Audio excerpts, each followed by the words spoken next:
que se decía antes, hay que tener ideas claras y distintas, no confusas, acerca del discurso. ¿Qué podemos decir en 2012 que sea un discurso? Después, como decía Elena, de varias décadas de elaboración teórica, conceptual, de propuestas metodológicas provenientes de ámbitos tan diversos, ella lo ha señalado, como la lingüística, la filología en general, la literatura, el arte, la antropología, la sociología, la psicología. ¿Cómo podríamos deslindar, delimitar, clarificar esa noción de discurso para evitar, por una parte, que sea excesivamente plurisignificativa, polisémica y, por tanto, imprecisa? Para evitar también que sea una macrocategoría que, al extenderse a todo, termine por no ser operativa y explicar poco. Yo hace tiempo, cuando tengo la obligación ya, el año pasado fue el último, este año creo que ya también el último que se imparte semiótica lo hará mi compañero Carlos Peinado Elliot, yo intentaba trazar, en primer lugar, por qué utilizamos la palabra discurso. Elena ha apuntado muy bien a la etimología. Cursus, curso, es carrera, movimiento, transformación. El curso de un río, el curso de los acontecimientos, el curso de los astros, sí. Y a mí me gusta insistir mucho en que cuando hablamos de discurso no estamos hablando de algo externo, ajeno a nosotros mismos. Hablamos de nuestra propia realidad. Nuestra realidad es discursiva. Y ahora verán por qué. Yo suelo distinguir tres niveles, tres dimensiones a las que se puede aplicar la categoría discurso. En primer lugar, el propio discurrir de la energía y la materia en el universo. Formamos parte de un universo, al parecer hace 13.700 millones de años, semana arriba, semana abajo, que esto explotó, no sabemos por qué, el Big Bang, la gran explosión, y a partir de ahí surge el espacio, surge el tiempo, surge la materia, que comienza a expandirse, a dilatarse en el espacio y en el tiempo.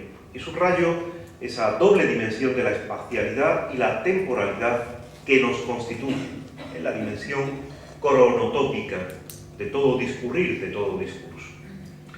Hay, por tanto, un discurrir en el ámbito de lo que está fuera de mí, puesto delante de mí, en el ámbito objetivo, objectum, eso que está arrojado delante de mí. Fuera de mi mente discurren, ocurren, es el mismo verbo, ocurren cosas, ocurren acontecimientos, hay palabras, hechos. En el ámbito que, vuelvo a repetir, está fuera de mí, diríamos que sería la dimensión, desde esa perspectiva humana, objetiva del discurso. Algo discurre ahí fuera, algo ocurre ahí fuera.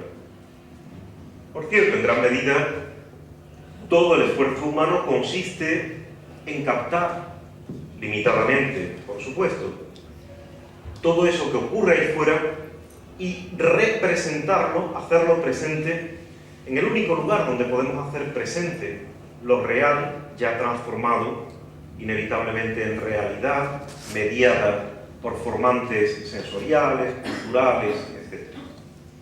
Por tanto, eso que ocurre fuera de mí, ese discurrir de la materia, ese discurrir de la energía, ese discurrir de la gente, del viento, de las olas, del mar, todo ese discurrir, yo lo puedo captar porque el ser humano es una criatura material, biológica, viva, que se ha ido dotando de complejos mecanismos de interacción con lo que está fuera de nuestra limitada realidad biológica,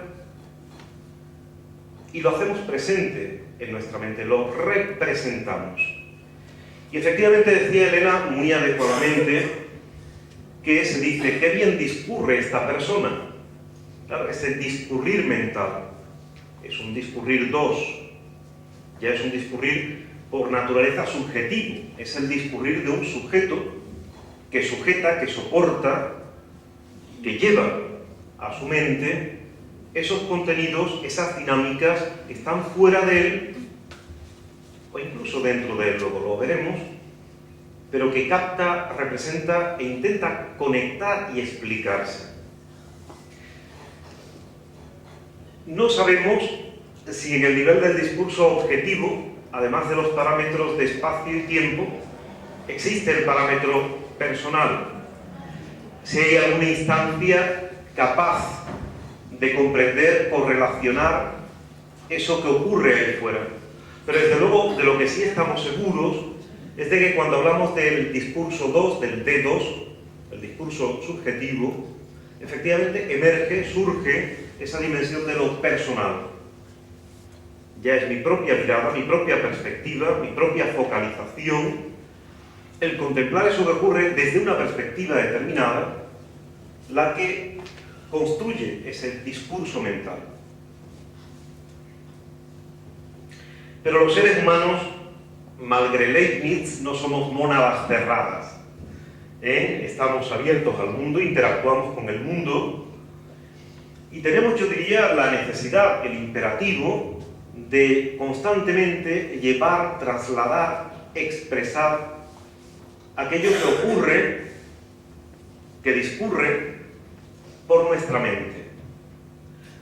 Como yo estoy haciendo ahora, construyendo a través de un código compartido una lengua natural, lengua española, que se supone que domina todos los presentes en esta sala, construye un discurso que ya no es solo subjetivo, que yo calificaría al menos de intersubjetivo, que echo fuera de mí, que proyecto, que expreso, y que forma parte de eso que solemos estudiar ya como discurso. Es el poema que escribe el poeta, es el cuadro que pinta el pintor, es la película que a través de un complejo proceso de realización, de producción, de postproducción, ofrece un flujo, un fluir de imágenes, de sonidos, verbales y no verbales, que al final provocan, suscitan de nuevo una representación mental. Una representación mental, un discurrir mental, dianoia, la llamaban los griegos, el discurrir mental, es decir, ser capaces de dotar de significado y de sentido aquello que tenemos. Era el sentido también del nous, del nous, dianoia, discurrir mentalmente. Y digo que ese tercer nivel del discurso ya habitualmente es un discurso de elaboración humana, es el que solemos estudiar. Claro, si se paran a pensar un momento, se darán cuenta de una especie de bucle terrible y recurrente.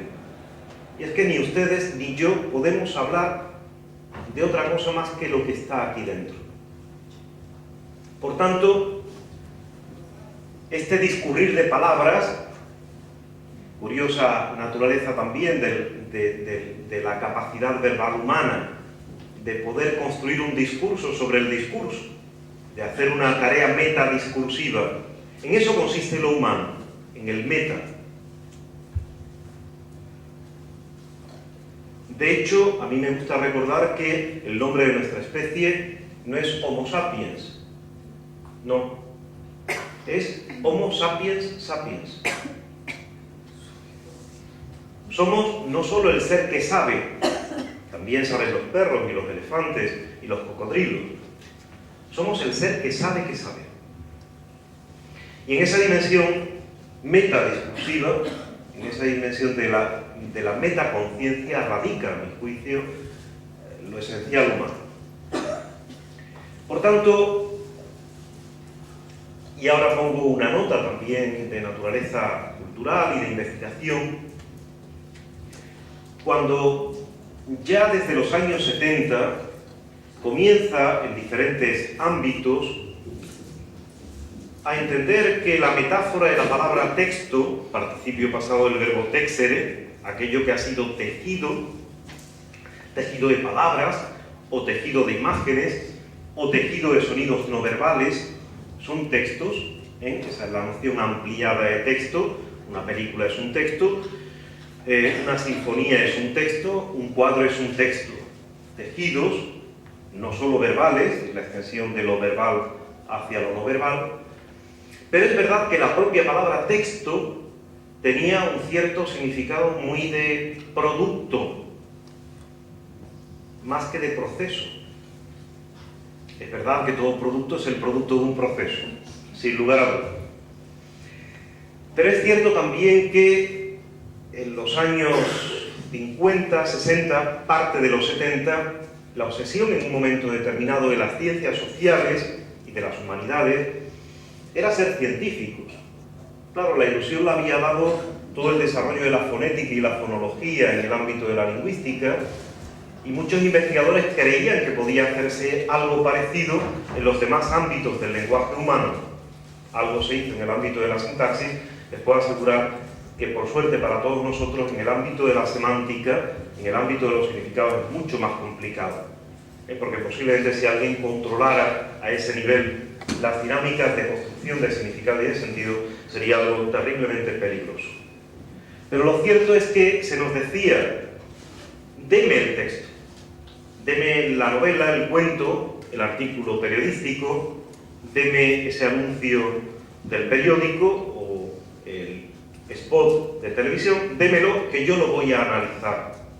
El concepto de análisis, una de las grandes claves, de las grandes dinámicas de la construcción del conocimiento científico, el análisis y la síntesis, la capacidad de disgregar, de dividir un todo en partes para ver cuáles son las partes pertinentes, cómo funcionan. Siempre digo que hay esa doble dimensión, formal y funcional, en el análisis textual.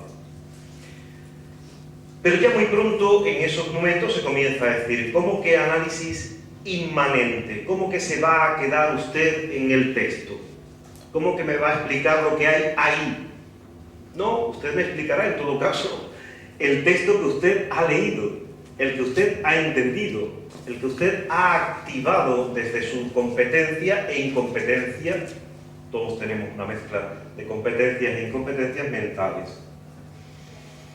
Y comenzó a decirse: bueno, es importante tener ese elemento ahí delante, el poema, el cuadro, la sinfonía, la película, el artículo de prensa, pero eso no ha caído del cielo.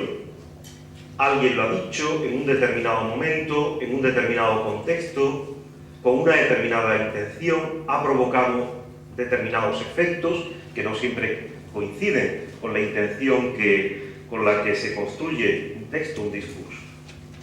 Y es a partir de ese momento en el que se hace mucho más necesaria la ampliación de la noción de texto a la noción de discurso.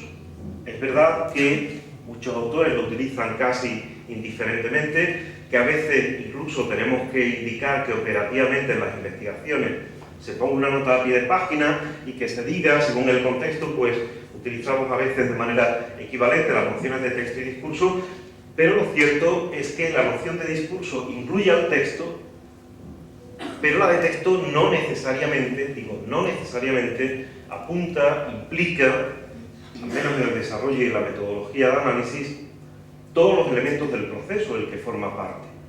Yo siempre digo que ahí, para una teoría completa y compleja de la discursividad, también de la interdiscursividad, de la transdiscursividad, como a mí me gusta decir, esa dinámica de la trascendencia discursiva frente a la inmanencia textual, ahí el modelo sociosemiótico de la comunicación es extraordinariamente útil, porque nos permite analizar de manera distinta el contexto de la producción discursiva, el contexto de la circulación material y social de los discursos en el espacio, en el tiempo, en las dinámicas de poder que regulan el orden del discurso, concepto Foucaultiano muy interesante, sobre el que me gustaría que a lo largo del día tuviéramos la posibilidad de discutir. Y, por supuesto, el modelo sociosemiótico de las dinámicas, de los procesos discursivos, contempla la fase de recepción, de captación, de revivir, como están haciendo ustedes en cada teatrum mentis, en cada uno de los escenarios mentales, intentar captar, atribuir, asignar un significado a estas palabras. Ser conscientes de que en el ámbito de lo humano vivimos en complejas dinámicas en las que intervienen elementos objetivos, subjetivos y sobre todo intersubjetivos, es importante para el análisis del discurso. Por supuesto que una vez dicho esto hay que acotar, hay que delimitar mucho más qué entendemos por discurso. Elena aportó antes una definición operativa.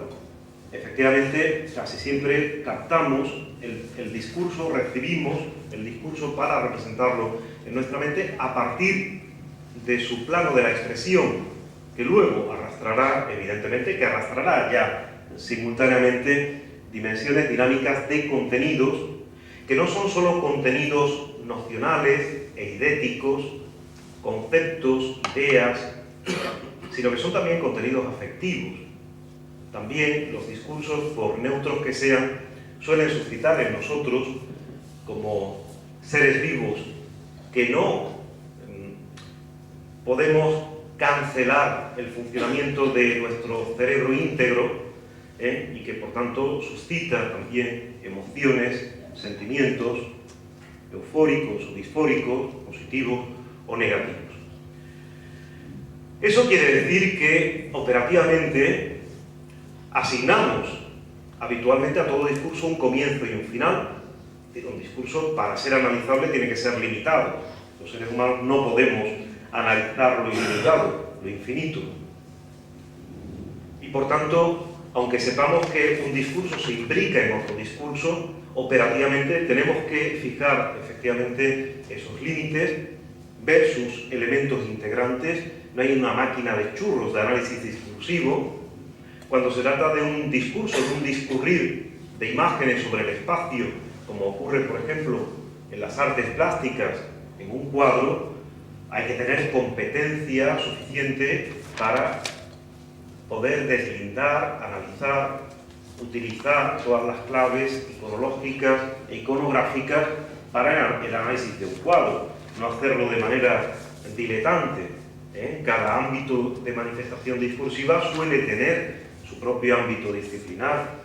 Un alumno de periodismo sabe muy bien, cuando se le han proporcionado claves sobre los géneros y estilos de la comunicación periodística, que la propia estructura de una información o de una crónica o de un reportaje o de un artículo de opinión, aunque ya vivimos en una época de hibridación y de desbordamientos genéricos, de esos cauces por los que discurre el discurso, los discursos discurren a través de cauces articulados socialmente, habilitados socialmente, y todo ello, como también en la intervención anterior, de manera muy acertada decía Elena, claro, es la manera de construirnos personalmente.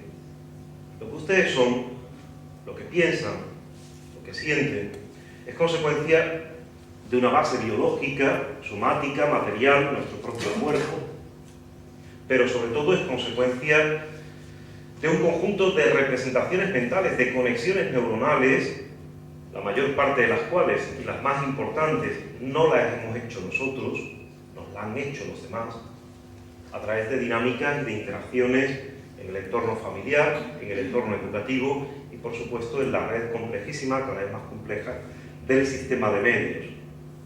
Por tanto, es verdad que los seres humanos no solo captamos, recibimos discursos, sino que los discursos que captamos y que recibimos también transforman nuestra mente, que es una construcción sobre la base biológica del cerebro. Hoy se habla de eso como de neuroplasticidad. Es una buena noticia, también una peligrosa noticia. Saber que en el fondo aquello a lo que prestamos nuestra mente no solo es un contenido que albergamos en ella, sino que la está transformando, la está cambiando, está reforzando conexiones o desactivando otras. La evolución en las últimas décadas de las ciencias de la cognición, de la neurobiología, afortunadamente da resultados muy interesantes que los investigadores de ciencias sociales y analistas de manifestaciones discursivas no podemos ignorar, no podemos prescindir. Por tanto, a lo largo del día de hoy vamos a ver una pequeña muestra de cómo discurren los discursos en el espacio, en el tiempo y en la mente de cada uno de nosotros. Cómo van abriendo e incluso transformando su significado. Hoy sabemos que un texto, por muy tejido que haya sido, por muy parido que haya sido en un momento determinado, cambia de significado y de sentido.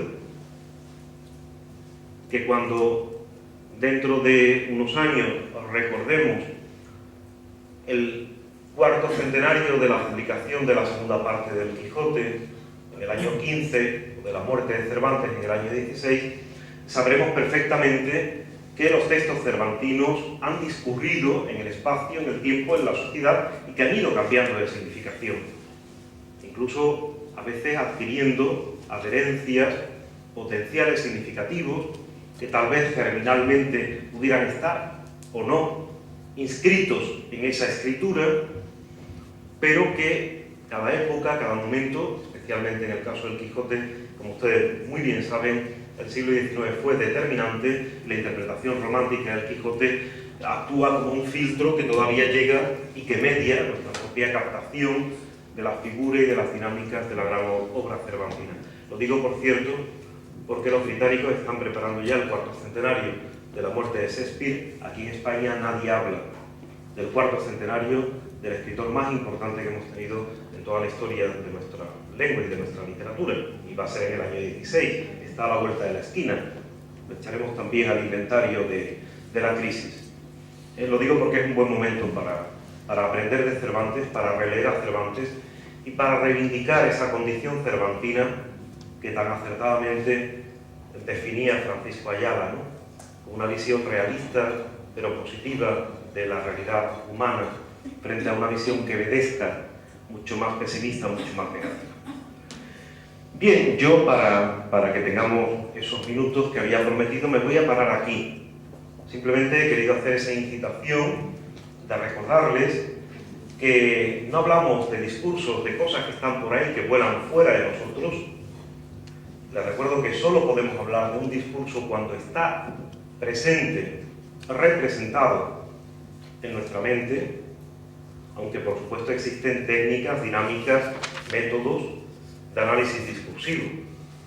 Claro está que para analizar un discurso verbal estético hay que tener competencia, hay que saber cómo funcionan las palabras, cuáles son sus potenciales significativos, cómo los transforman en esos giros, en trompos, le llamamos. El verbo trepo significa girar, ¿no? Las palabras cambian de significado y de sentido.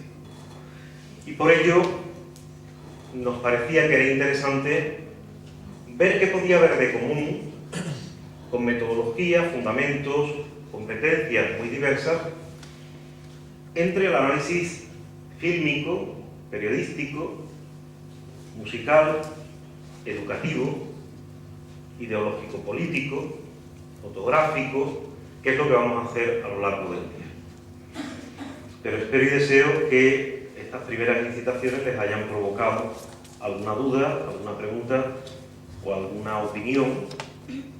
No tienen solo por qué preguntar, pueden manifestar sus propias opiniones. Si quieren, sí. Breve intervención. Muy bien. El profesor Acosta se nos ofrece a entretejer con esta intervención mía la suya y ofrecer la posibilidad, además antes del descanso, de tener un coloquio más amplio implicando su propia reflexión y la mía. Me parece fantástico.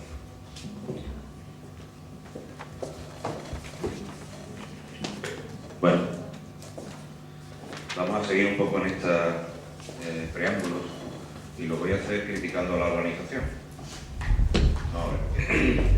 No se puede organizar una cosa como esta y poner por delante, lo primero, a los maestros, porque entonces a los demás nos dejan en mal lugar. Habría que dejarlos al final. Pero bueno, después de la exposición de Elena, después de la exposición de Manuel Ángel en relación con el discurso, me toca a mí, y esta es una segunda crítica también a la organización. Es verdad que por razones administrativas y por historia académica y curricular, yo pertenezco al área de periodismo y además soy director de un departamento de periodismo. Pero la verdad es que nunca me he sentido periodista, algo he ejercido, pero no me he sentido periodista nunca, ni tampoco me he dedicado específicamente al análisis de los textos periodísticos, que es lo que se me encomendaba en esta ocasión. Así que, otro fallo. Así que lo que voy a hacer simplemente es dar algunas ideas en relación con los textos periodísticos, con la prensa, con el periodismo en general, partiendo de una base, porque a veces es muy fácil analizar, criticar, pero no somos conscientes de que quizás sea más importante el autoanálisis o la autocrítica. Lo que quiero decir, la idea de la que parto, es que cualquier análisis, también desde luego el análisis de los textos periodísticos, que tiene sus mecanismos y sus metodologías, es a su vez un discurso. Creo que a veces no nos damos cuenta, digo, porque efectivamente quizá una de las características de la ciencia contemporánea sea precisamente esa conciencia de que efectivamente también la ciencia es un producto, es un constructo mental, de subjetivo, social, histórico. Por tanto, parto de esa base. Cualquier análisis de cualquier discurso es, a su vez, un discurso que merece ser analizado. Elena nos ha puesto un pequeño ejemplo al hilo de los discursos institucionales, oficiales de la educación. Y a mí se me venía a la mente inmediatamente, por ejemplo, la ANEC, y donde habría que analizar muy a fondo su función, su trabajo, sus efectos, sus resultados, etc. Pero como decía, partiendo de esa idea de que todo producto científico es también a su vez un discurso, producto social, tengo necesariamente, porque ahí está incluido en esa noción de discurso que Manuel Ángel nos ha avanzado y Elena también, tengo que partir también de esa relación absolutamente inexcusable entre texto y contexto. No se puede entender ningún texto, ningún discurso sin contexto.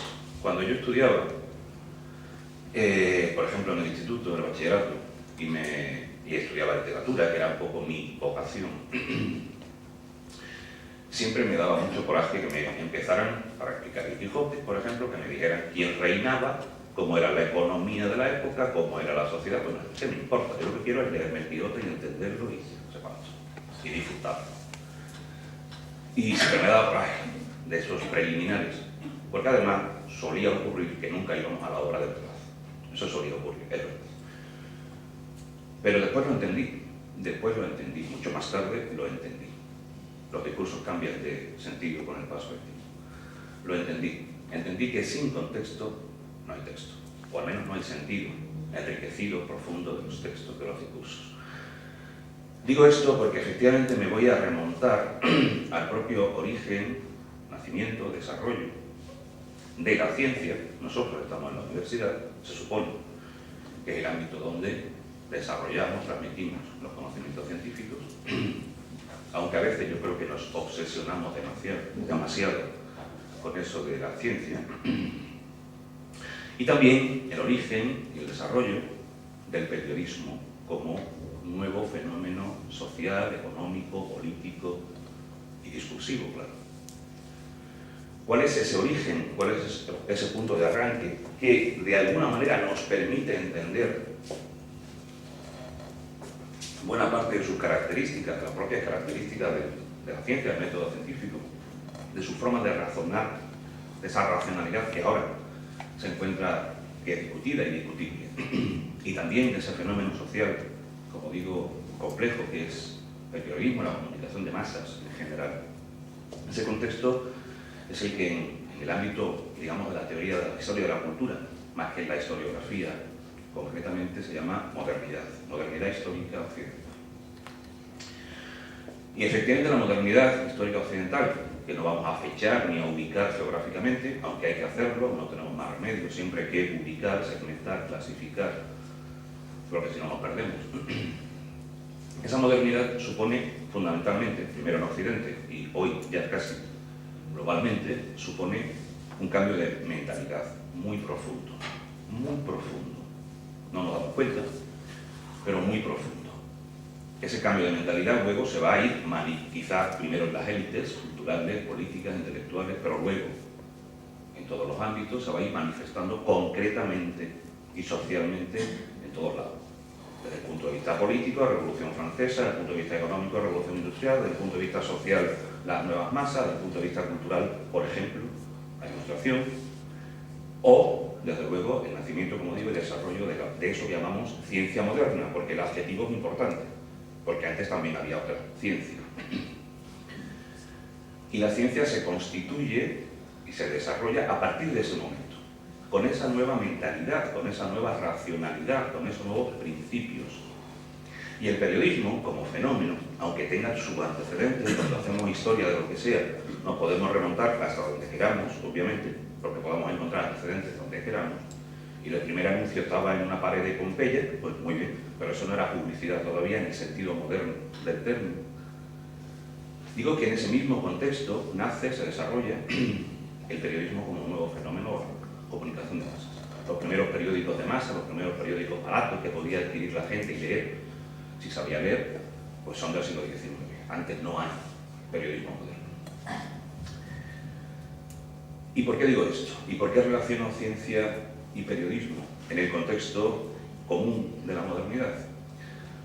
Porque si no, no se entiende ni esa forma de razonar científica, ni tampoco se entiende la forma en la que hemos construido efectivamente esa actividad, como digo, compleja pero discursiva también, que es el periodismo. Porque nacen bajo los mismos principios, bajo la misma ideología, bajo las mismas circunstancias históricas, sociales, políticas, etc. Por ejemplo, la idea de objetividad. La ciencia busca el conocimiento objetivo, por eso crea un método. Un método no es más que el camino que hay que recorrer, los pasos que hay que dar para alcanzar ese objetivo, al que llamamos conocimiento cierto, verdadero, objetivo, como queramos llamarlo. Y el periodismo, es verdad que con muchos altibajos, es cierto, habría que hacer muchos matices de tipo de prensa, popular, sindical, política, lo que sea, es verdad. Pero en cierto momento, por intereses económicos fundamentalmente, al final del siglo XIX, aparece eso que llamamos la prensa seria, por llamarle así, bajo el criterio de la objetividad. El diario Independiente de la Mañana, por ejemplo. Aparece en ese momento. Digo que por razones económicas, porque efectivamente desde el punto de vista económico, el gran elemento que explica la aparición del periodismo es que la información, la noticia si queréis, se convierte en mercancía, algo que se compra y se vende, igual que cualquier otra en el sistema triunfante en aquel momento y ahora en el sistema capitalista. La información, la noticia, la actualidad, el presente, se convierte en una mercancía más. Y eso se vehiculiza a través, precisamente, del periódico, de los textos, que, por cierto, desde el primer momento, se convierten en soporte necesario del propio sistema capitalista en el que nace, apoyando el propio sistema.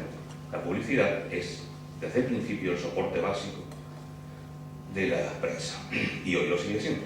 Por tanto, la prensa nace politizada y sigue politizada, nace condicionada por lo económico y sigue condicionada por lo económico, hoy en crisis.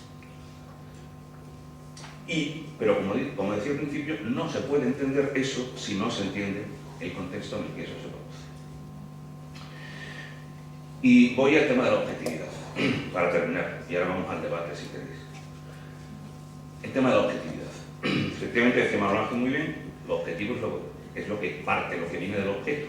Una cosa objetiva, un relato objetivo, una información objetiva, conocimiento objetivo, es algo que viene directamente del objeto, en el que se supone que el sujeto no participa. Esa es la ideología de la objetividad. Pues bien, esa ideología de la objetividad que está en la ciencia, en el origen al menos del conocimiento científico, y también en la obsesión, yo creo que excesiva, de las ciencias humanas y sociales, por adaptarse a ese modelo que nace en la física y que nosotros queremos adoptar a toda costa, como sea, para tener el prurito de científico. Y entonces empezamos a las matemáticas, las estadísticas, los números, los cuantitativos, por la obsesión de poder decir que nuestra disciplina, nuestra corriente, nuestra escuela es científica. Creo que esa obsesión nos ha hecho mucho daño y habría que recuperar el sentido humanístico de nuestras disciplinas. Pero decía, la ideología de la objetividad está inmersa, está presente y sigue estando presente en gran medida, aunque con variantes lógicas, después de la posmodernidad, a la que aludía también Elena. Efectivamente, la posmodernidad es ese concepto discutido y ahora casi olvidado, pero que a mí me da igual un poco el sentido semántico de la palabra, sino que es la propia etiqueta la que designa que algo de conciencia de cambio se está produciendo. Cuando le ponemos etiqueta a algo, un nombre a algo, es porque hay una conciencia de que hay que nombrar eso que es nuevo. Por tanto, me da igual la palabra y el sentido que se le dé. Lo que me importa es que hay una etiqueta que está intentando nombrar algo que no existía antes. Por tanto, la posmodernidad es una, como otras muchas, sociedad postindustrial o la que queráis, que nos designa esa conciencia de cambio, de que la modernidad o ha terminado, o está en crisis, o ya ha pasado, o no ha cumplido sus objetivos, que son todas esas las ideas que están debajo de ese concepto. Ideología de la objetividad en la ciencia y en el periodismo, al menos desde finales del siglo XIX y todavía hoy en gran medida vigente. Por lo menos los periodistas, los profesionales de la información, siguen intentando presumir de objetividad, neutralidad, equilibrio informativo. La otra palabra, esa sería la palabra, digamos, normativa, la norma del periodismo sería la objetividad. La otra que hay que eludir, que hay que evitar, que hay que quitar de en medio a toda costa es la de manipulación. La información no puede ser manipulada. Pero claro, el problema está en que si analizamos un poco más detenidamente esas dos palabras que marcarían lo que algún autor conocido denomina él mismo la ideología de los medios o de la profesión periodística, el problema es que si analizamos eso nos daremos cuenta de lo siguiente. Manipular significa tocar con las manos, literalmente.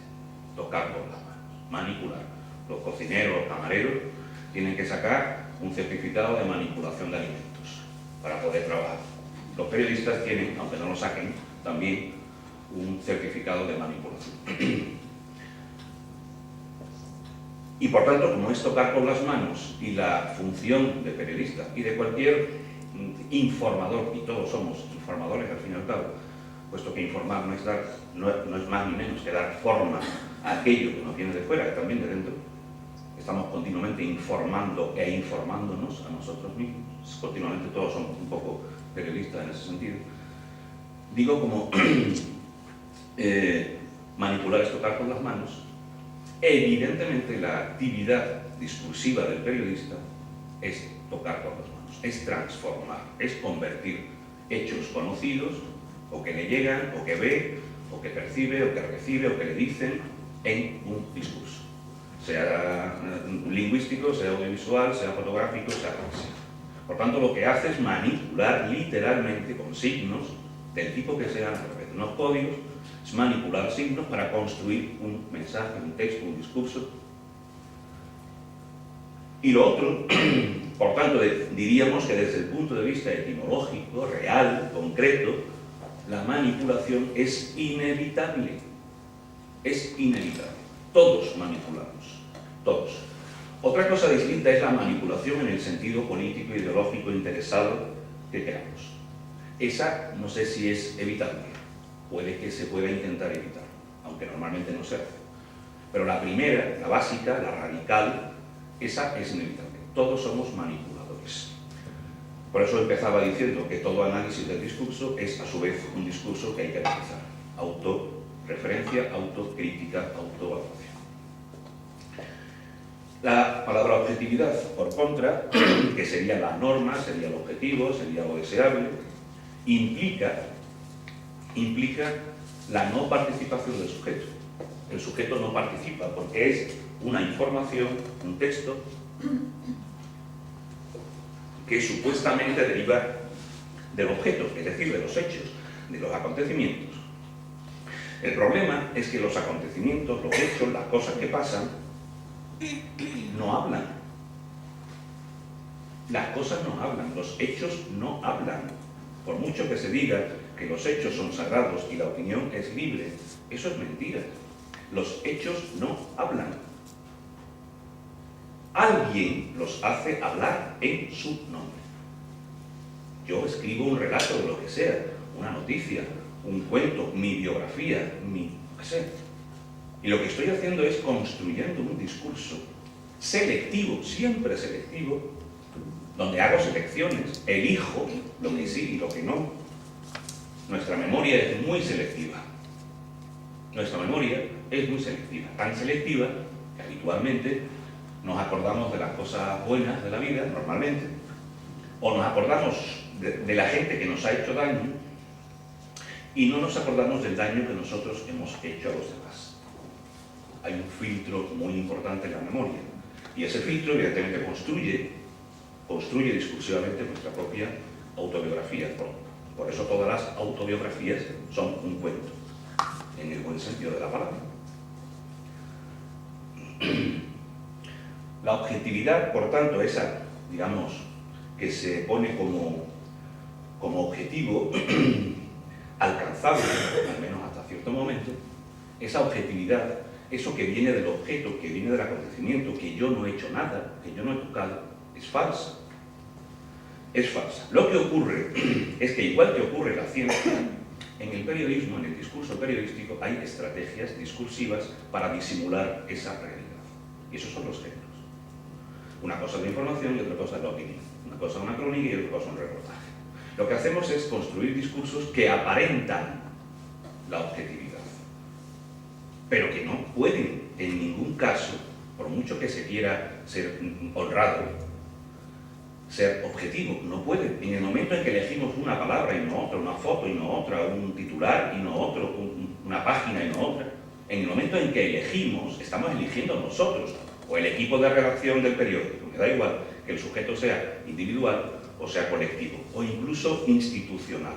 Porque después habría que meter el análisis, como decíamos Ángel, de la producción, siguiendo el modelo sociosemiótico, el análisis de la producción de la información. Los equipos de redacción, las rutinas productivas, los valores noticias, etc. Aquel famoso gatekeeper que venía de los estudios de alimentos y no sé qué.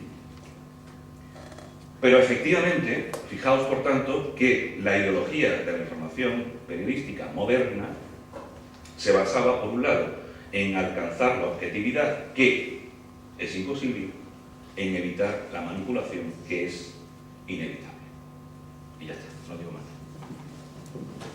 Ya veáis, pues sí podemos pasar al debate.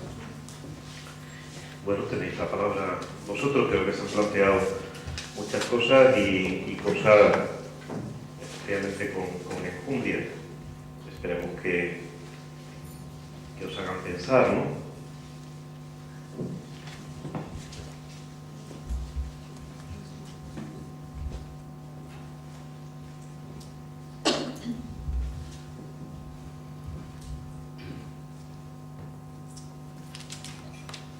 ¿Quién rompe el fuego? María. Hola, ayuda.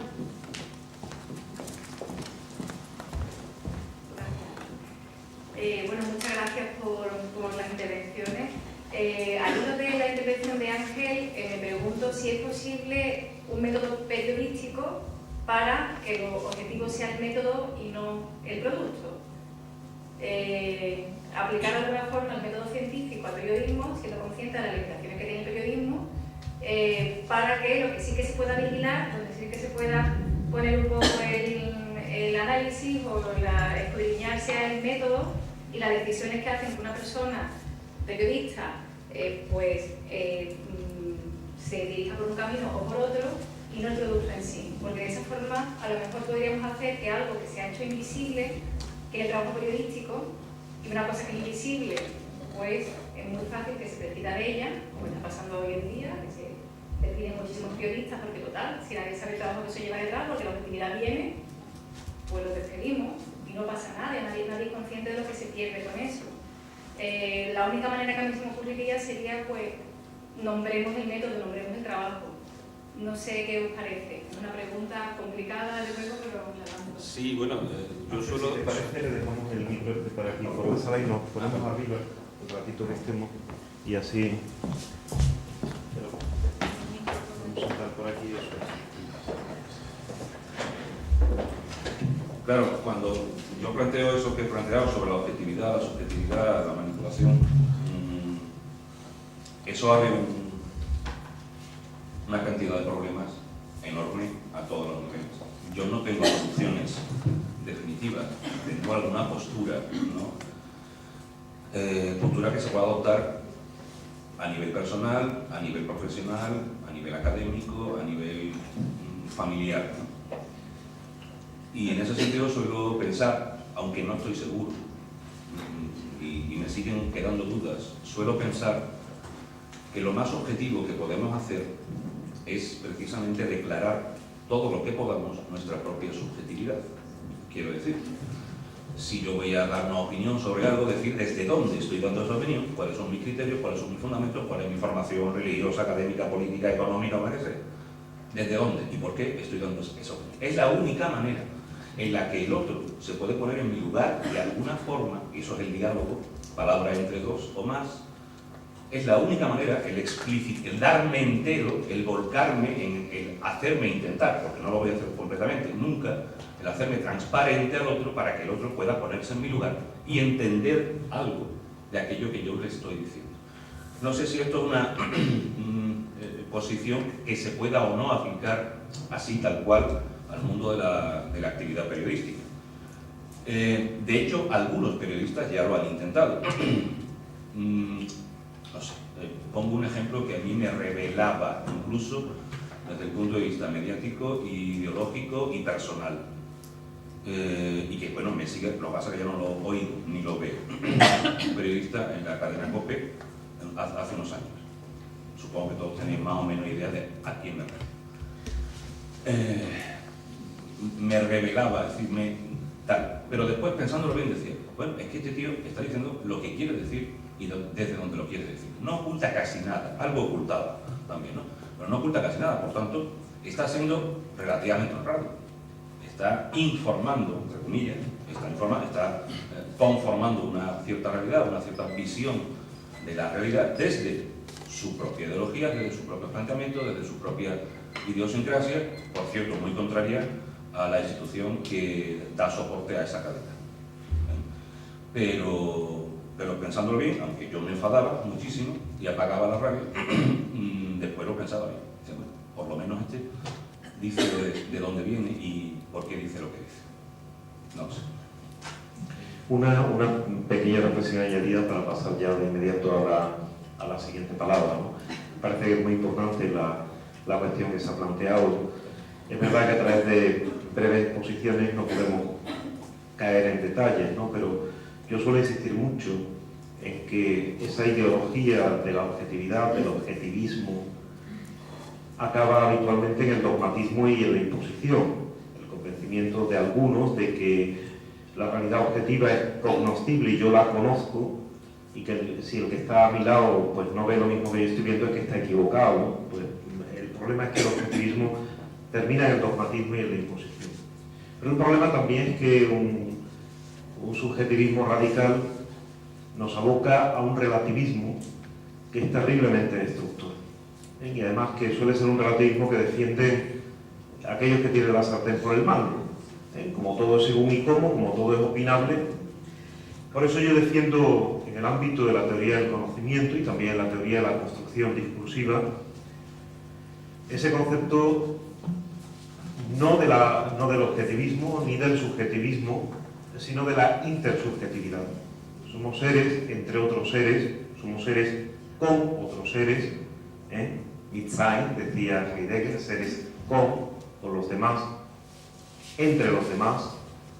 Me encanta la palabra, devolver su peso etimológico a la palabra interés, que nos han robado los economistas y los bancos. Interese, ser entre y ser con los demás.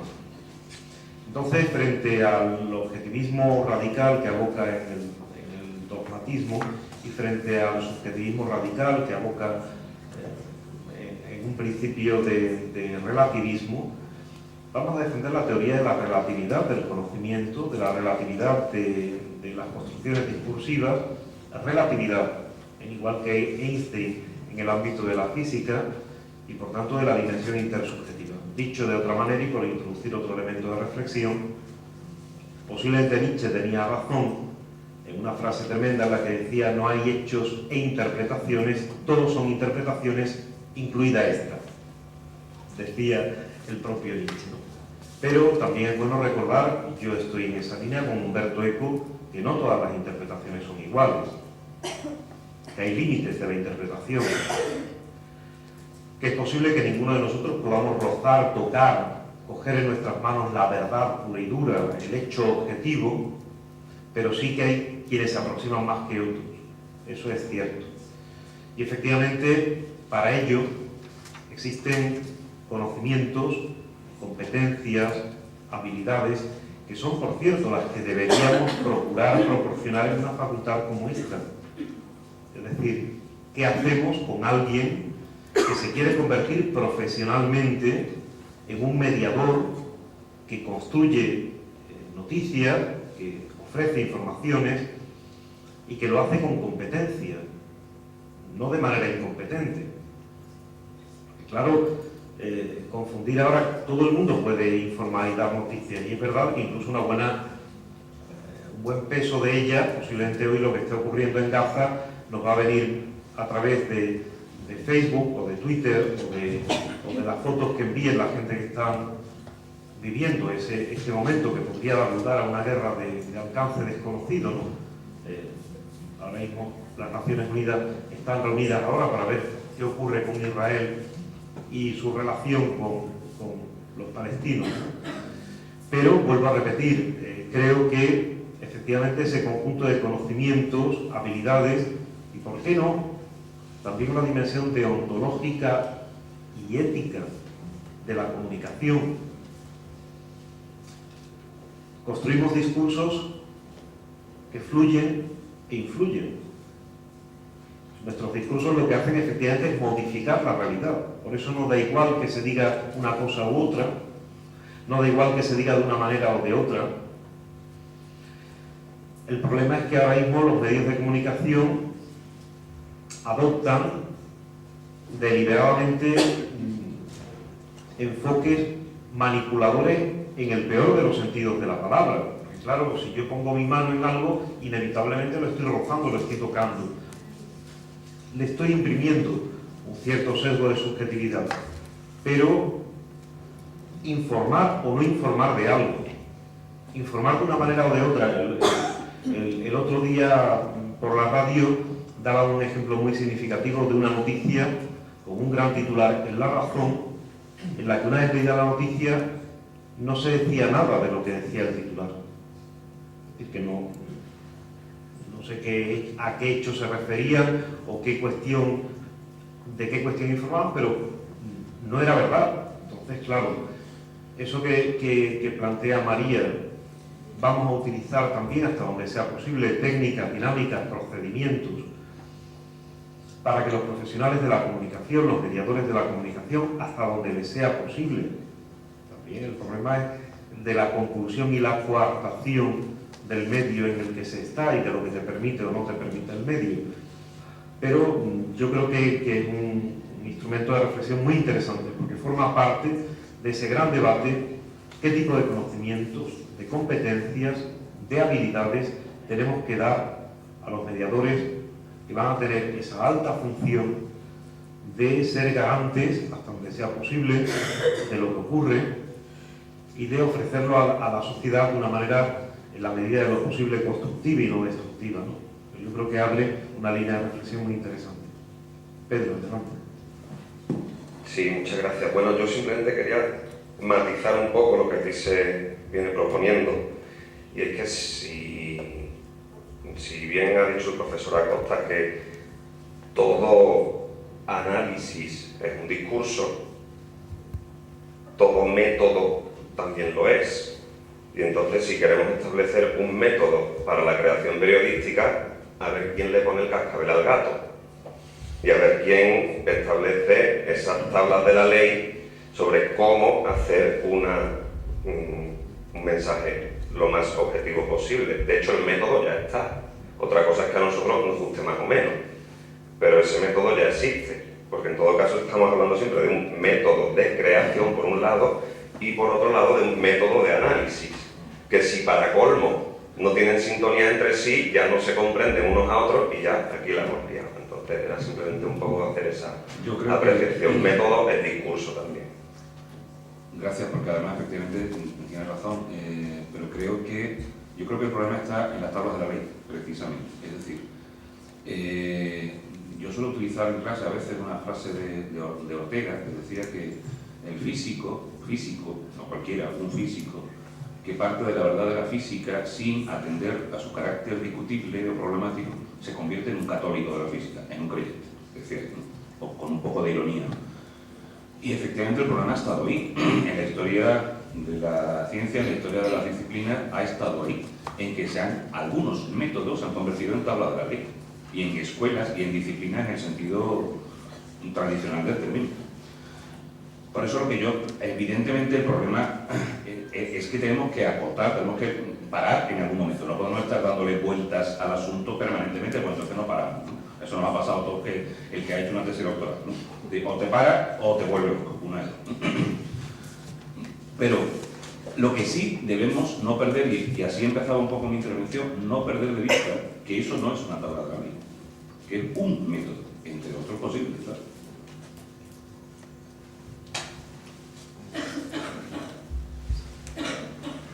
Pasarlo Bueno, no, hacia atrás. falta que coja el micrófono.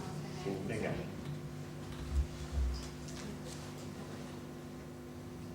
Bueno, yo quería preguntaros a modo de reflexión, a ver, yo acabo de finalizar mi carrera de periodismo con mi compañera y estamos aquí un poco perplejas porque en verdad estáis hablando de las tablas de la ley, los métodos objetivos, cómo hay que refundar, hacer la autocrítica. Y yo creo que la base de lo que pasa en el periodismo es que los propios periodistas, los propios redactores, los propios fotoperiodistas, los maquetadores, los publicistas que se encargan de posicionar las noticias, todos, yo creo que deben repensar ellos mismos si realmente están ahí por la meritocracia, por la arrogancia y la pedantería de ser los observadores sociales o realmente si están ahí por hacer su función social.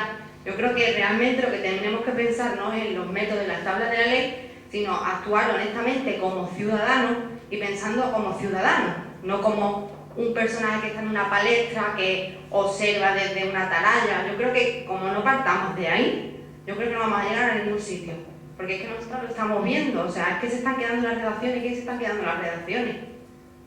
¿Quiénes se están quedando en las redacciones? ¿La gente que aporta un nuevo punto de vista, nuevas perspectivas, o la gente que está asentada en ese paradigma objetivista que plantean el poder? Yo realmente creo que desde aquí se debería repensar y refundar el periodismo, porque yo, honestamente, en esta carrera me he encontrado gente súper crítica, súper espléndida, y qué casualidad que no tienen vigencia, ni en el paradigma de investigación por el que apuestan la estructura de poder, ni aquí en la universidad propia, en la facultad. No sé, a modo de crítica personal, tampoco estoy generalizando. Bueno, yo, la verdad que, amén, o sea, tienes razón, tienes toda la razón del mundo. Los culpables, pues supongo que hay esa tragedia, responsabilidad compartida y está descrito, pues está ahí y está en otros sitios también, en otros ámbitos de la vida social, y vamos a pensar en estrategias, en medidas, en posibilidades de movilizar un poco las conciencias, desde luego de los profesionales, está claro, porque si no hay rebelión en el propio medio, poco más podemos hacer los que estamos fuera, ¿no? Pero claro, la situación es tan compleja porque hay tantos factores implicados, desde presiones políticas, pasando por problemas económicos reales de las empresas, hasta intereses de todo tipo dentro de los propios colectivos profesionales, que la verdad que es difícil meterle mano.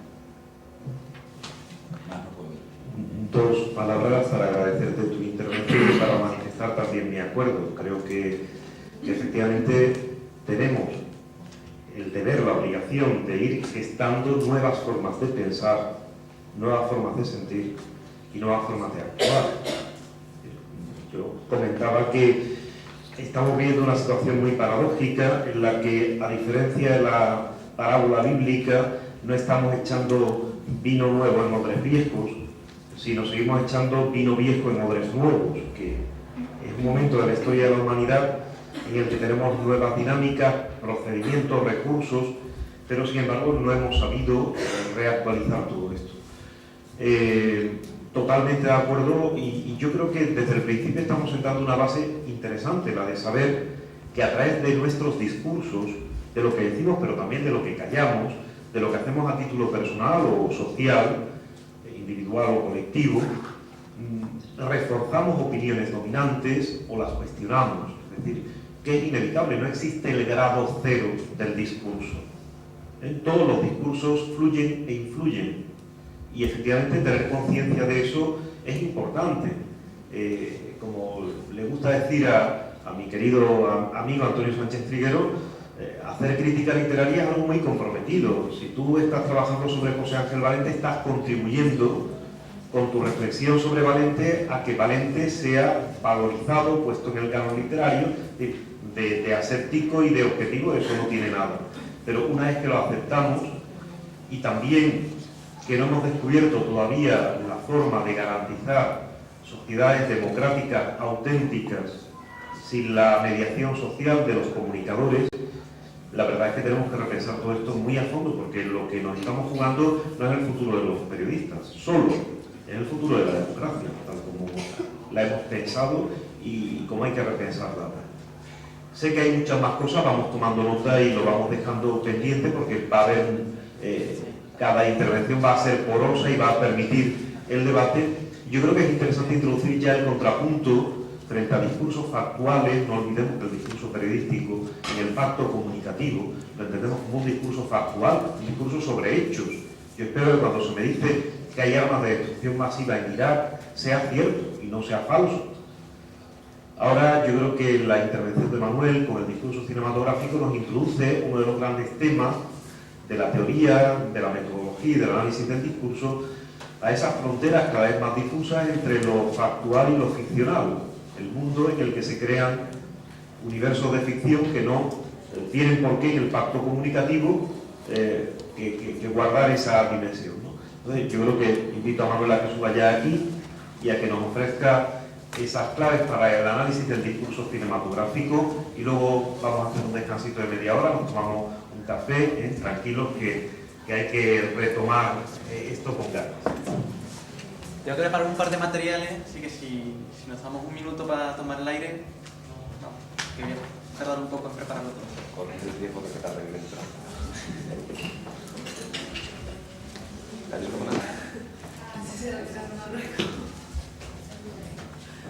Bueno, antes que nada, empezar, pues creo que como es merecido, dando las gracias sinceramente a Elena Barroso, que por aquí entra precisamente. Es un homenaje a ella, un homenaje muy merecido.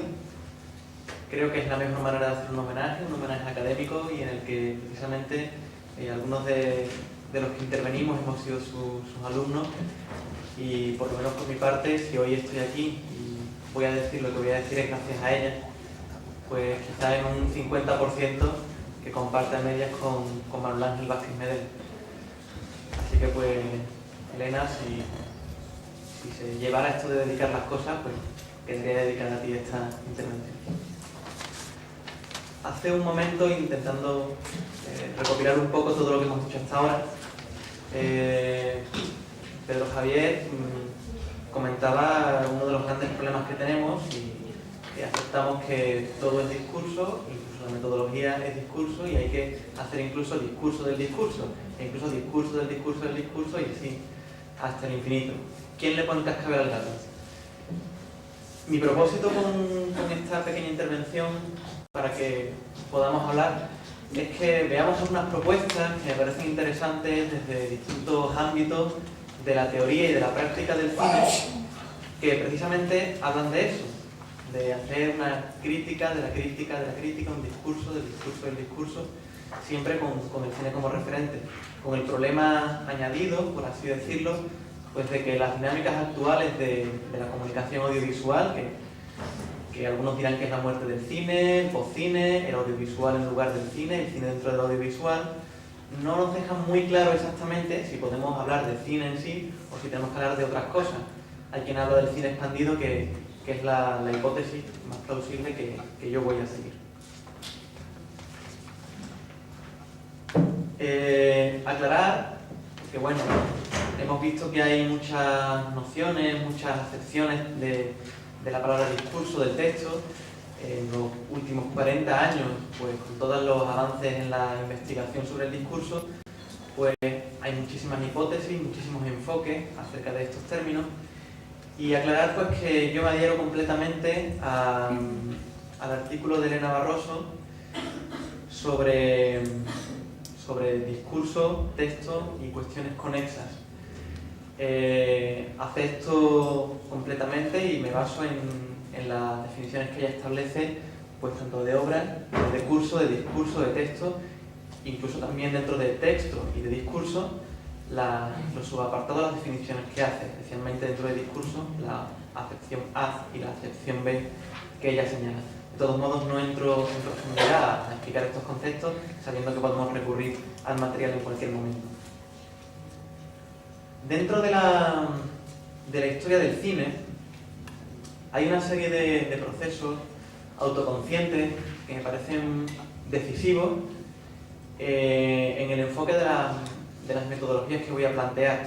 Una metodología práctica de creación con imágenes, de pensar las imágenes con imágenes, abanderada por el cineasta francés de la modernidad cinematográfica, nacido en la modernidad, Jean-Luc Godard, en sus historias del cine, una colección de varios documentales que empezaron para televisión y se presentaron en el Festival de Cannes del año 1997, los primeros capítulos, y más adelante los últimos.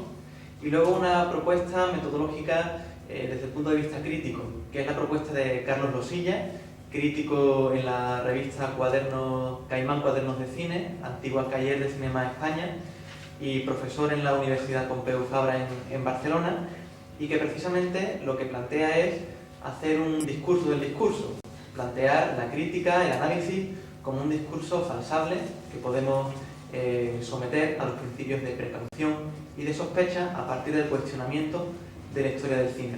Si nos damos cuenta, son dos caras de la misma moneda.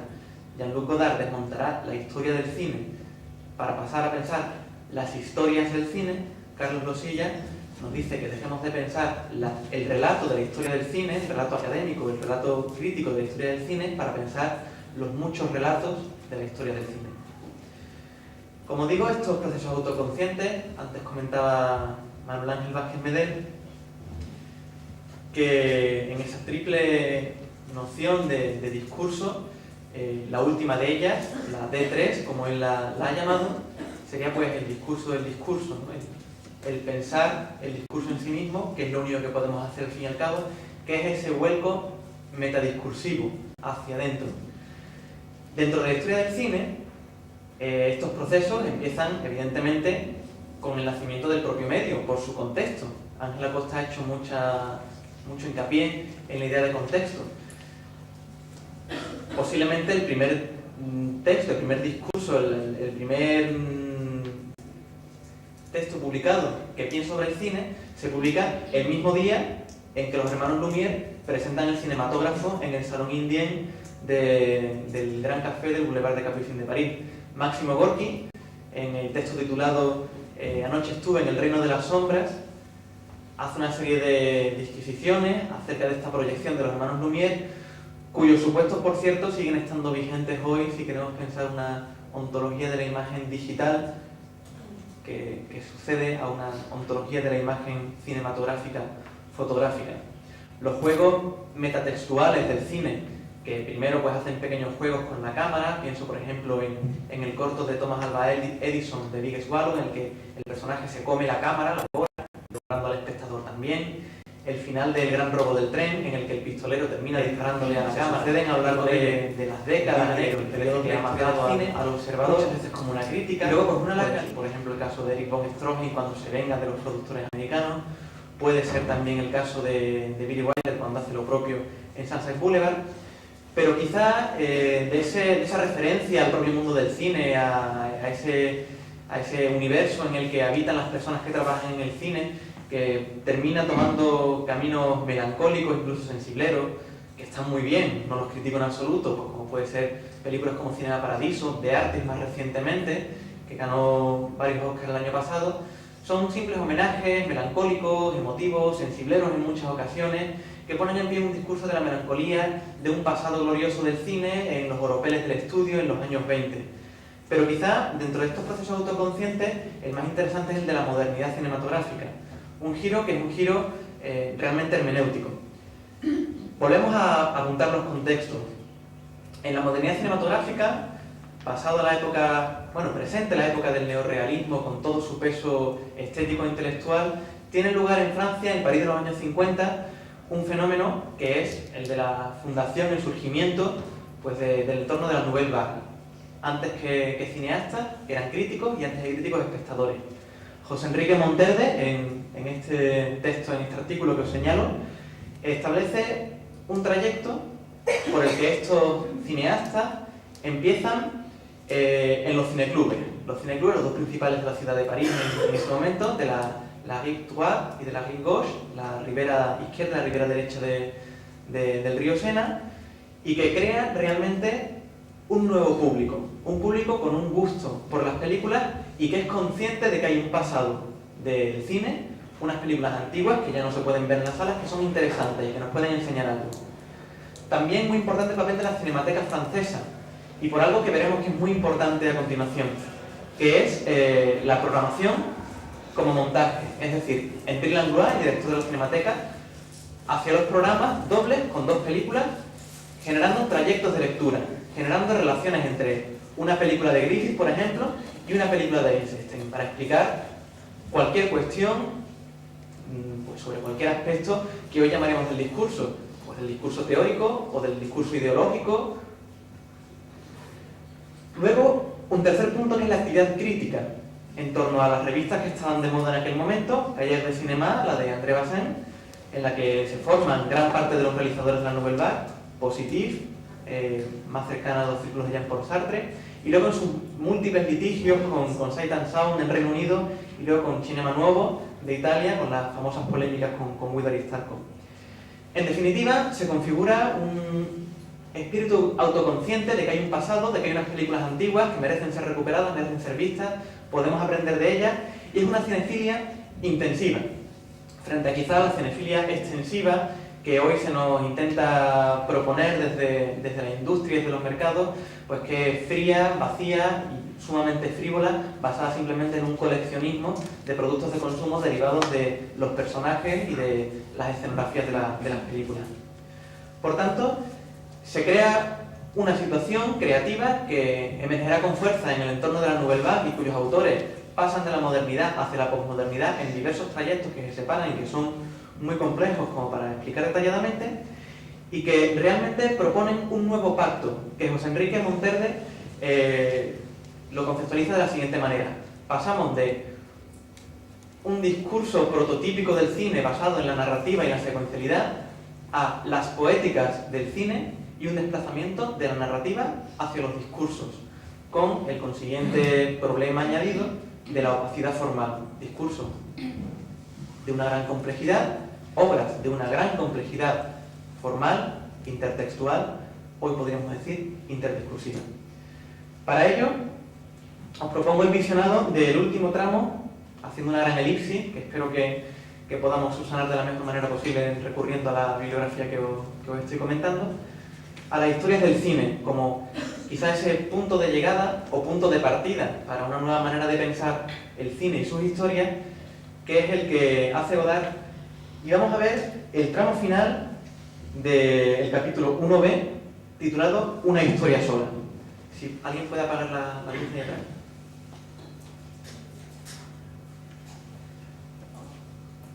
Se sont enfuis. Mais la splendeur de la divinité s'est éteinte dans l'histoire du monde. Le temps de la nuit du monde est le temps de détresse, parce qu'il devient de plus en plus étroit. Ensuite, il suffira d'une double guerre mondiale pour pervertir cette Il est même devenu si drôle qu'il est maintenant capable de retenir le défaut de Dieu comme défaut.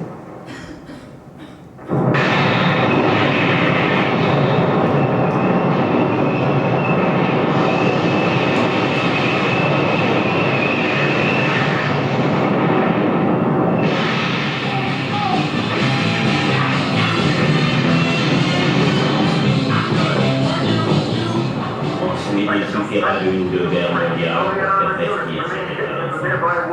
Ce n'est que dans la région d'un tel lieu, Et pour que la télévision devienne cet adulte imbécile et triste, que peuvent rester des traces des dieux enfuis pour les ce hommes. personnage dans les enfantillages.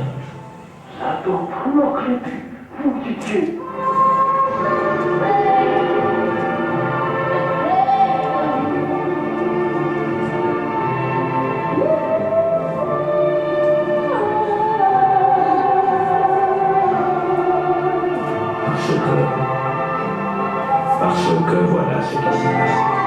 Au petit matin de les éclipses ont décidé de reproduire la vie. On inventa donc la photographie et le cinéma. Mais comme la morale était encore forte et qu'on se préparait à retirer la vie jusqu'à son identité, on porta le deuil de cette mise à mort. Et c'est avec les couleurs du deuil, avec le noir et avec le blanc, que la cinématographie se mit à exister. La voix divine de Carmela.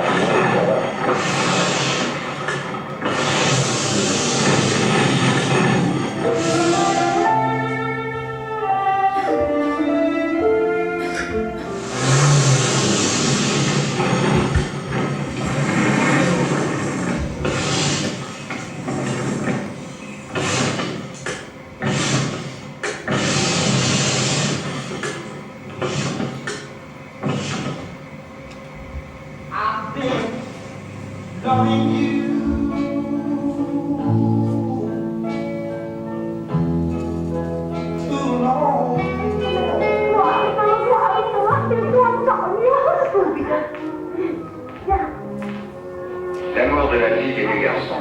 Il pensa qu'il serait mieux dans le foi, mais c'est en effet ce qu'il lui a dit, ayant d'abord suivi avec elle la contre. Le cornet d'un piston venait de terre. Elle m'a dit oui, dit non, c'était une fille avec un garçon. Voyez, est Carmela. Semblait qu'il glissait des deux pieds à la fois parce que c'était là, il est tombé devant elle sur les genoux, elle, brusquement, a baissé la tête, on voit qu'elle a des bas blancs, mais elle ne se montre qu'à mi-hauteur du mollet, parce qu'ils sont cachés tout ça par la tige des copines. En d'autres temps, ils sont extrêmement scrupuleux à ramener tout de suite leur jupe sur ce qu'elles laissent voir de pas permis, avec une ligne de démarcation bien nette entre le permis et le pas permis. À présent, le permis. Alors, elle avait l'air bien malheureuse, elle avait une figure gonflée, une bouche comme celle des petits enfants qui font pleurer. Et le rouge de ses joues était descendu à son menton, il descendit à son cou, il descendit encore plus bas, il est descendu pour finir jusqu'où on n'ose plus aller voir. Les poètes sont ceux des mortels qui, chantant gravement, ressentent la trace des dieux enfuis, restent sur cette trace et tracent ainsi aux mortels, leurs frères, le chemin du revirement.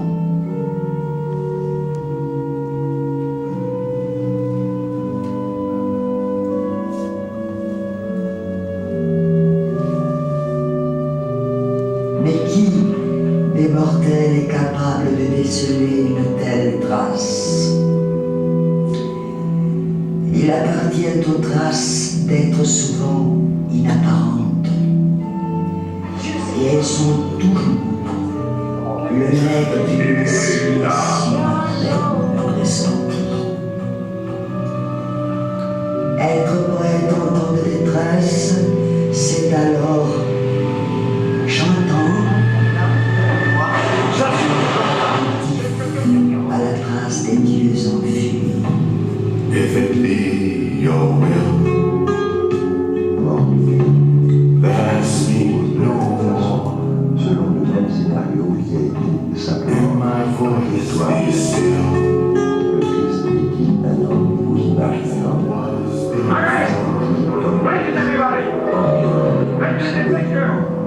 Un homme filmé est-il un homme réel? Déjà, destruction d'un homme.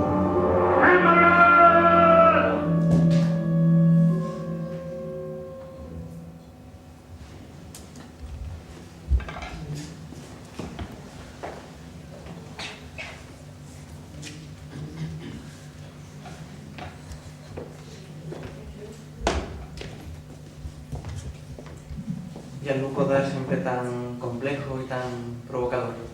Para entender un poco esto que hemos visto y que quizás está más dentro de las claves discursivas y de las claves de interpretación del museo y de la videoinstalación que del cine, recurrimos al comentario que hace Alain Bergala en el libro Nadie como Godard, páginas 263-267 de este tramo final.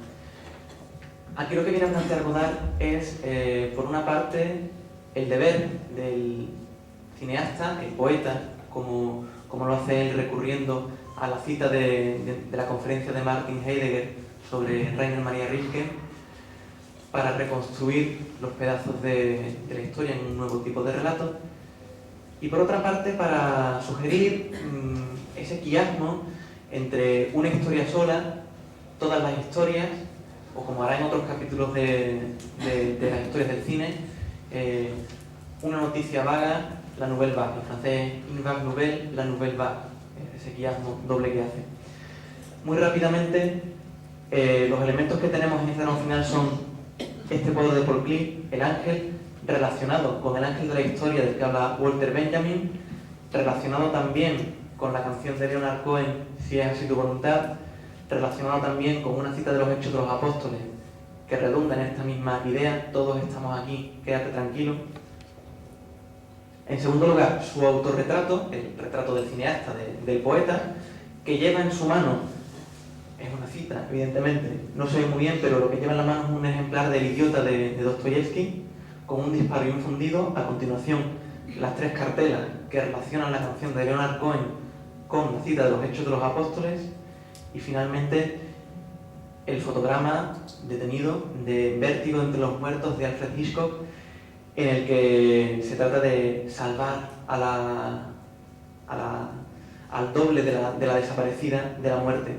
Al fin y al cabo, lo que propone Alain Bergala a partir de la lectura relacional de todos estos elementos que intervienen de manera trepidante en el discurso de las historias del cine, es la idea, la misión del cineasta, del poeta, como podemos pensar, recurriendo a la cita de Heidegger, de recomponer todos los fragmentos para ver no solamente una historia, sino todas las historias.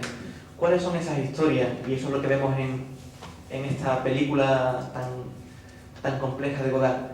Puede ser la historia del cine desde Hollywood, la historia del cine desde la Nouvelle Vague, la historia del cine desde la industria, desde la recepción. Al fin y al cabo, pues lo que muchas veces hacemos aquí en la Facultad de Comunicación, de ver esos distintos enfoques de las teorías del cine. Cabe la cuestión, y podemos achacarlo, decir, bueno, y esto que hemos visto es cine, esto no es cine, esto pues, era una instalación del museo, pues otra cosa. Al fin y al cabo, lo que yo creo que es importante tener en cuenta son los referentes, cuáles son los discursos que recorren la obra artística o la obra audiovisual, al fin y al cabo. En este caso, los referentes es el propio cine. Dice Jonathan Rosenbaum, crítico en el Chicago Reader, uno de los críticos más prestigiosos a nivel mundial y profesor de cine en la Universidad de Chicago, que es más interesante, antes de que preguntar qué es el cine, porque no nos pondremos de acuerdo qué es el cine, la música es la imagen en movimiento, es la interpretación de los actores, no, es todo, es el carácter impuro propiamente del medio cinematográfico que está en la base de la invención del propio cinematógrafo. Por tanto, es un desplazamiento hacia los discursos que sostienen cada una de las visiones del cine. Esa es precisamente la propuesta de Carlos Losilla, propuesta crítica, que frente a esa propuesta práctica, a ese enfoque práctico de pensar las imágenes con imágenes propia de Godard, del cineasta, él defiende la postura del crítico que trabaja precisamente desde una inactividad motriz. Desde la inactividad motriz, inactividad aparente, por supuesto, que no real, de la recepción, de la interpretación, el giro hermenéutico que nos dará un nuevo enfoque de la situación actual que vive el cine dentro del audiovisual, o del postcine, o del cine expandido, o como lo queramos llamar. Finalmente, lo que propone Losilla es pasar de la única historia del cine a los relatos del cine. Cada uno de esos relatos serán esos análisis, esas críticas que él publica mensualmente en Calle de Cinema, o cada uno de los momentos en los que nos encontramos en nuestra relación personal con el propio medio cinematográfico y con cada una de las películas a las que a lo largo de la vida nos vamos encontrando y nos vamos exponiendo. Así que finalmente coloco de nuevo la cartela de las historias del cine, continuará, porque ahora somos nosotros, en vista de estas dos propuestas prácticas que tenemos, los que tenemos que hacer esas historias del cine. Propuestas que creo que son muy interesantes para alumnos de comunicación audiovisual, de grado, posgrado, doctorado, incluso para investigadores ya consolidados. El hecho de pensar las imágenes con imágenes, derribar definitivamente la barrera entre creación y pensamiento, o bien apostando por un análisis o por una crítica que desde una aparente inmovilidad motriz sean al mismo tiempo, se consideren a sí mismas creación de relatos sobre el cine. Así que pues, lo que queráis apuntar, entramos en el debate.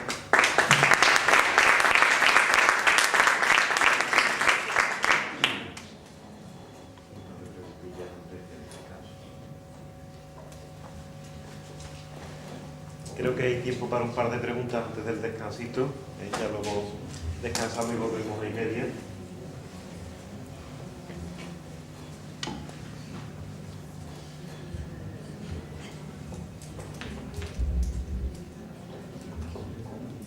Bueno, hablando de metacine, ¿no? Y esta reflexión que hacía sobre si películas como The Artist o otras similares que nos encontramos ahora son un ejercicio de melancolía sobre un tiempo mejor, ¿no? Cualquier tiempo pasado fue mejor, que se dice, estando de acuerdo, en cierto modo también quisiera añadir que desde mi punto de vista siempre, naturalmente, también entrañan un recordatorio. Es decir, no solo son un recordatorio de un supuesto tiempo pasado mejor, sino que también sirven para las generaciones de ahora, que empiezan ahora a ser creadores cinematográficos y de publicidad y de otros discursos audiovisuales. Les sirve también de recordatorio de que el sentido y el contenido no están solamente en la forma y en el mecanismo, puramente en la superficie discursiva que decíamos antes, sino que con mucha sencillez con respecto a nuestra perspectiva actual se puede también crear, como ya se hizo en otro momento, de manera muy efectiva. Entonces creo que entraña esa doble mirada, ese ejercicio metadiscursivo, como dices, de pensar en el cine haciendo cine, ¿no? No sé si... Sí, yo coincido plenamente contigo, plenamente. Creo que es así. Creo que también el cine es un medio que en sí es metareferencial. Es curioso, si se hace el experimento con un niño, que se le da una cámara, lo primero que hace es volver hacia sí mismo. Es decir, siempre hay una relación entre lo que se graba y lo que se está grabando. Y también quisiera aclarar, porque quizás no lo he dejado muy claro, el tema de la melancolía y los flujos de la melancolía. Estos son dos libros que publica Carlos Losilla a partir de su tesis doctoral, que se puede consultar en línea, que son Flujos de la melancolía y la invención de la modernidad. La melancolía no se entiende como una idea negativa, en absoluto. Todo lo contrario, precisamente la inactividad motriz del crítico, figura que también hay que entender el discurso romántico que la recorre, ¿no? Del crítico que está sentado en su sillón viendo películas. El motor es la melancolía en sí. Entonces, claro, aquí ya está la cuestión también y también ahí está nuestra función como analistas y como críticos, de ver cuándo la propuesta pasa por encima del recordatorio emotivo y plantea cuestiones importantes, y cuando pues queda un simple juego, ¿no? Pienso, por ejemplo, y está fuera del cine incluso, el ejemplo que voy a poner, la puesta en escena de la ópera Madame Butterfly que planteó Mario Gas el año pasado y que vino a las estanzas. Era un discurso completamente vacío, no planteaba ni siquiera una comunicación entre los distintos niveles. En cambio, pues sí, ciertamente las poéticas que ponen en juego de Artis, por ejemplo, pues pueden ser, y más por la provocación. Lo ha dicho antes Manuel Ángel, un texto no funciona nunca igual en dos momentos distintos ni en dos comunidades distintas. Quizá la provocación que puede ser una película muda es mucho mayor que la que podía tener en los años 40, cuando los cineastas de la Nouvelle Vague iban a la cinemateca. Hoy en día el silencio es una provocación, el blanco y negro incluso es una provocación, por lo tanto coincido absolutamente contigo.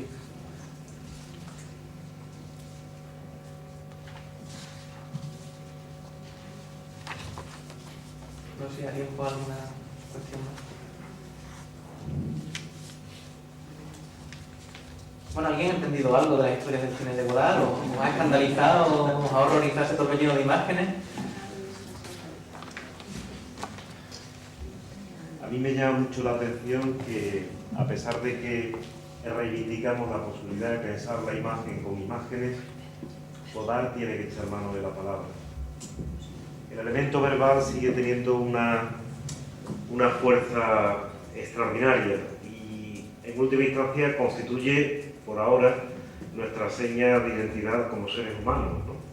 Entonces, me llama poderosamente la atención esa necesidad de inscripción en el discurso cinematográfico sobre el cine, esas inscripciones verbales, ¿no? Que evidentemente en este caso, y además por la traducción y tal, encima se multiplicaban, ¿no? Había una especie de reflejos en espejos, ¿no? Pero sí, todos los discursos nos hacen pensar, nos hacen sentir, pero el discurso verbal está especialmente dotado en esa capacidad metadiscursiva, más que otros.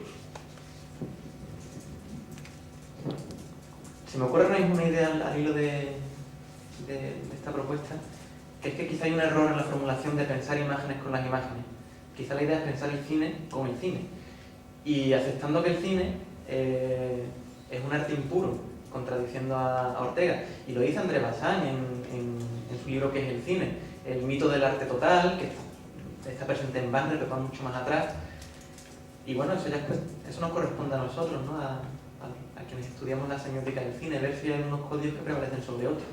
Evidentemente el lenguaje natural es el arma más certera que tenemos para expresar.